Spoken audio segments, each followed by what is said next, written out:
There definitely is the stereotype of starving artist. It's either people look at me like, oh, you're an artist, starving artist. Or sometimes too, they're like, you're charging what? You're not a starving artist. Or like they're surprised. Wow, I didn't know an artist could, do so well. Number one, I am a business person. I'm a business owner. Second, I'm an artist because I can be the greatest painter in the world. But if I don't market and sell myself, I'm not going to make any money. Art runs in my family. My dad was an artist. I mean, not professional, but he was pretty good at it. And my uncle was actually a famous artist. He was an art critic. He was in Andy Warhol's movies. He made Jean Basquiat famous. My father died of a heroin overdose, and my mother was sick and eventually passed away when I was 11. I was raised in foster care. I grew up in an area, I was afraid to go to school every day because I wasn't sure if I was going to get into a fight or stabbed or shot, and I wanted to get out. So it definitely drove me. I remember my uncle would always say, you better find a rich husband, and I would always say, I'm gonna be the rich husband. Did I pass it? I thought so. I gotta turn around. I passed it. I've kind of stepped away from painting for homes. Oh, they don't pay as much. These people kind of caught me at the right moment, I think. Hi, Hayley. Hi. Here you are. You don't want a lot of the cherry blossoms. And then because of the texture, I can't obviously make them too detailed.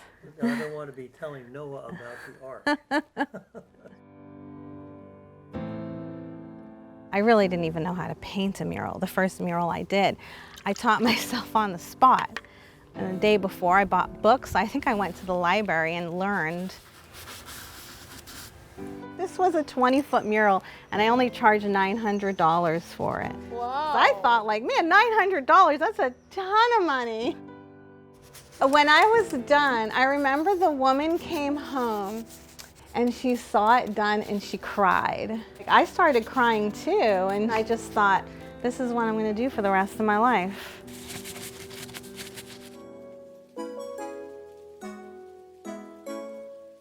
I've painted somewhere around 400 or 500 murals. My clients are anybody. I paint for business owners, wealthy people, tech companies, big companies, new companies, hardware stores, any kind of shopping centers, grocery stores. Oh, schools. Oh, we do a lot of jobs for Pepsi.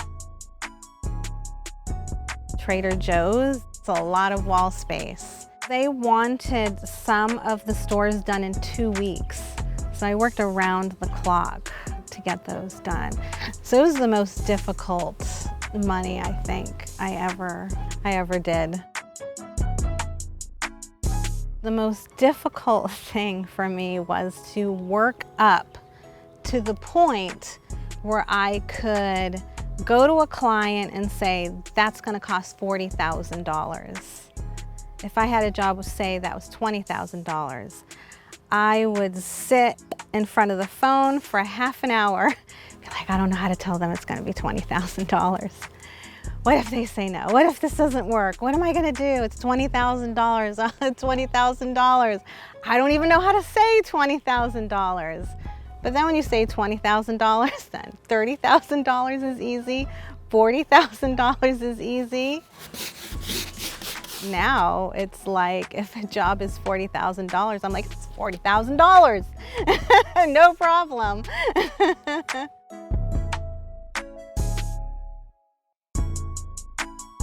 I thought for sure, of course they're gonna say no. I mean, logos? And they were like, oh, that's a great price. Okay. And I was like, what? Could have charged them more? I base everything on about $30 to $40 a square foot. So it's been over 6 figures now. I would say only 3 or 4 years. I've met quite a few great artists that are doing well, but they're very, very few. A tip to other artists to be a good business person would be put in your mind, I have to start a website, I have to get a portfolio, build up your clientele. I was trying to keep it within a price range for you just to, if you have to work for free, work for free. There's more to it than, hey, go out there and charge $40 a square foot because you're worth it. Well, not everybody can charge that much. Their business is just starting. Artists get attached to their style. They don't want to go away from their style. It's very maybe personal to them, maybe a bit of an ego. Hayley Ferreira does not have a style. My style is your style, whatever the client wants. And that's how I've built my business. How do you get to the point where you can charge $40,000 for a mural? Put aside the fact that you're an artist. Forget about painting.